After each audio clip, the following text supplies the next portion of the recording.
Guys are going to have to wait another 5 minutes until AC/DC comes on stage, and you'll have to listen to me talk for a little bit.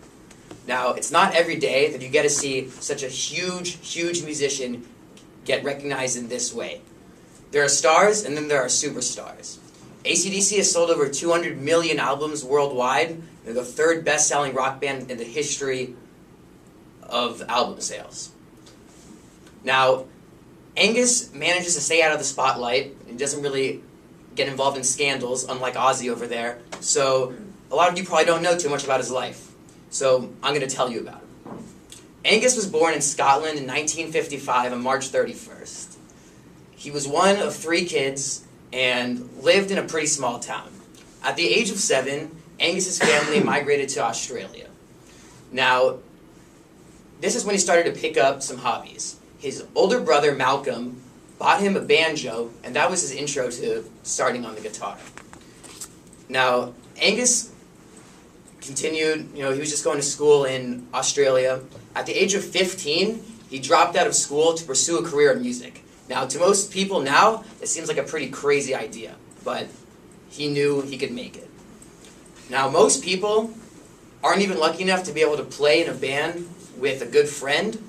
Angus started a band with his brother Malcolm and formed what would ultimately become one of the greatest rock bands of all time. Now, Angus wasn't one of the most creative people. He couldn't think of a name for his band, so his sister suggested AC/DC because it said that on the side of her sewing machine. Alternating current, direct current. So after taking her suggestion, they started playing and got a little bit of recognition around Australia. In 1973, AC/DC played their first concert at Checkers Club in Melbourne, Australia. They played in front of about 200 people, and at the time it probably seemed overwhelming. Little did they know what was about to happen. Now, the rest of their lineup would change throughout the years, but a few years later, they were settled, and AC/DC was Angus Young, Malcolm Young, 2 brothers, Bon Scott on vocals, Cliff Williams on bass, and Phil Rudd on the drums. In 1977, AC/DC made their debut in America, where they would finally hit it big. They went from taking dumpy buses throughout Europe to flying everywhere in the United States. They would later write about their travels in their hit album from 1979, Highway to Hell, which is about traveling and how hard it can be. Things weren't always good, though. In 1980, Bon Scott, the singer of AC/DC, died from alcohol overdose. Most bands at this point would give up. A lot of bands have. When Led Zeppelin lost their drummer, they couldn't go on. But they knew, AC/DC knew, Angus and Malcolm knew that it was in Bon, that Bon would want them to go on. So they held auditions, and 5 weeks later, they started recording what would become one of the best-selling albums of all time, Back in Black, which today has sold over 45 million copies worldwide.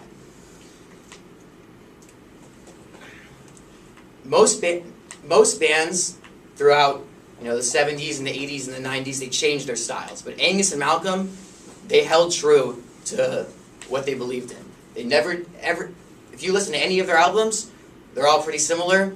Angus likes to stick true to his roots. Also, a lot of famous musicians, you always see them in scandals, drugs, sex. Angus got married in 1979 to his wife, and they're still happily married today. While other musicians were with groupies and doing whatever, he was just enjoying strolls in the park with his wife. He's also never done any drugs and never been in the tabloids.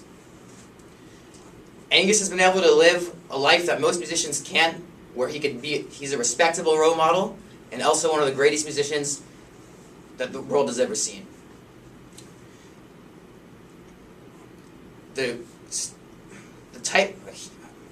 He was one of the creators of the hard rock movement and has done something for the music industry that almost no one has been able to do.